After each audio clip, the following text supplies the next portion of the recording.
President आ जाता है article 63 में, ठीक है। आर्टिकल 63 होता है वाइस प्रेसिडेंट। आर्टिकल 64 कहता है कि vice president is the x official chairman, ठीक, किसका, राज्यसभा का।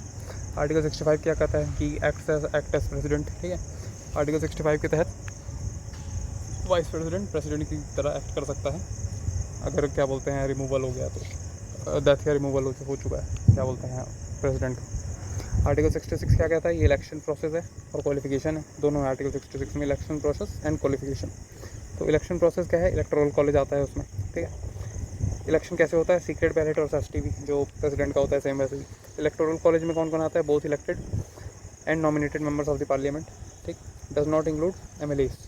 ये है वाइस प्रेसिडेंट का क्या बोलते हैं, वाइस प्रेसिडेंट का इलेक्टोरल कॉलेज। एमएलएस को इंक्लूड नहीं करता, और ये क्या बोलते हैं both elected and nominated members of the parliament को इंक्लूड करता है। तो ये डिफरेंस है प्रेसिडेंट और वाइस प्रेसिडेंट के इलेक्टोरल कॉलेज में कि वाइस प्रेसिडेंट के इलेक्टोरल कॉलेज में एमएलएस को इंक्लूड नहीं किया जाता, लेकिन प्रेसिडेंट के इलेक्टोरल कॉलेज में एमएलएस को इंक्लूड किया जाता है, ठीक है।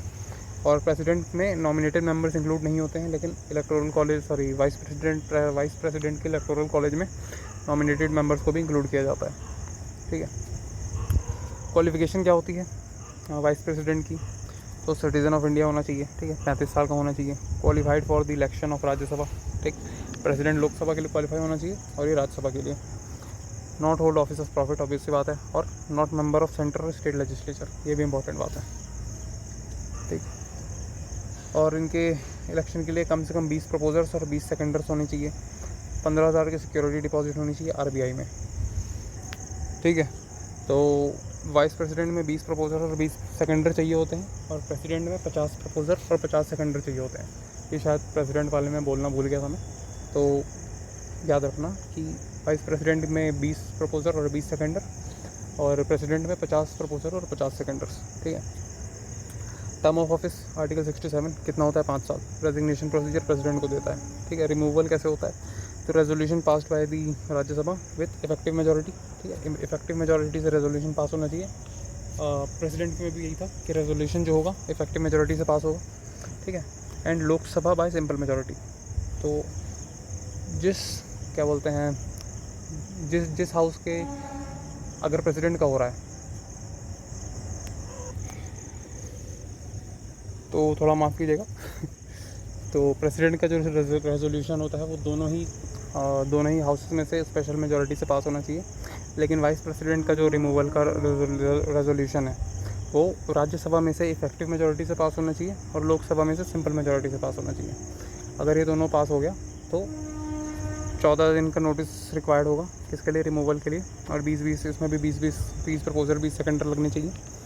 बेसिकली इतना कहना है कि रिमूवल होगा तो रेजोल्यूशन जो पास होगा वो राज्यसभा से इफेक्टिव मेजॉरिटी से होगा और लोकसभा से सिंपल मेजॉरिटी से होगा, ठीक है। रिमूवल के प्रोसेस के लिए 14 दिन का वही जो सेम चीज़ का प्रायर नोटिस दिया जाएगा, 20 प्रपोजल 20 सेकेंडर होना चाहिए, ठीक है। Not an impeachment process like president की तरह का इम्पीचमेंट प्रोसेस नहीं है ये। Governed bye vice president election act, ये वाइस प्रेसिडेंट इलेक्शन एक्ट के तहत गवर्न होता है जो कि 1952 में आया था। आर्टिकल 68 क्या कहता है, election to fill vacancy. Article 69 क्या कहता है, ये ओथ है, कौन कौन दिलाता है, बाय प्रेसिडेंट या फिर person appointed by the president, ठीक है। आर्टिकल 70 क्या कहता है, parliament to make laws for the discharge of president function in any unforeseen contingencies, ठीक है। याद रखना है discharge of president functions, article 70। Article 71 क्या कहता है, disputes related to the election of vice president, कौन हैंडल करता है, सुप्रीम कोर्ट हैंडल करता है। Can not be challenged on grounds of incomplete electoral college, ठीक है। इनकम्प्लीट इलेक्टोरल कॉलेज के ग्राउंड्स पे चैलेंज नहीं किया जा सकता। If elections declared void acts remain in force, ठीक है। अगर क्या बोलते हैं इलेक्शन को वॉइड डिक्लेयर कर दिया जाएगा तो जो भी एक्ट पास किया होगा वाइस प्रेसिडेंट ने वो फोर्स में रहेगा, वो हटेगा नहीं। पावर्स ऑफ वाइस प्रेसिडेंट क्या क्या होते हैं, तो सबसे पहले तो ये एक्स ऑफिशियल चेयरमैन होता है, किसका, स्पीकर ऑफ द राज्यसभा, ठीक है, राज्यसभा का ही होता है। Do not have primary vote, only casting vote, primary vote नहीं होता, सिर्फ कास्टिंग वोट होता है, ठीक है। नाइदर वीपी और दी डेप्यूटी चेयरमैन। कास्टिंग वोट मतलब क्या होता है, अगर क्या बोलते हैं टाई हो जा रहा है तो उस समय वो अपना वोट दे के डिसाइड कर सकता है कि किसके फेवर में जाने चाहिए वो, ठीक है। नाइदर वीपी और deputy chairman can vote in their removal, ठीक है। वाइस प्रेसिडेंट और डिप्यूटी चेयरमैन जो होता है वो अपने रिमूवल में वोट नहीं कर सकता। डिप्यूटी चेयरमैन कौन इलेक्ट करता है? Elected by the members of the Rajya Sabha. अपने ही लोगों के बीच में से एक डिप्यूटी चेयरमैन को इलेक्ट करते हैं राज्यसभा वाले लोग। Can only exercise casting vote, ठीक है, सिर्फ कास्टिंग वोट एक्सरसाइज कर सकता है। But when VP is there they can vote at first instance. ये क्यों होता है?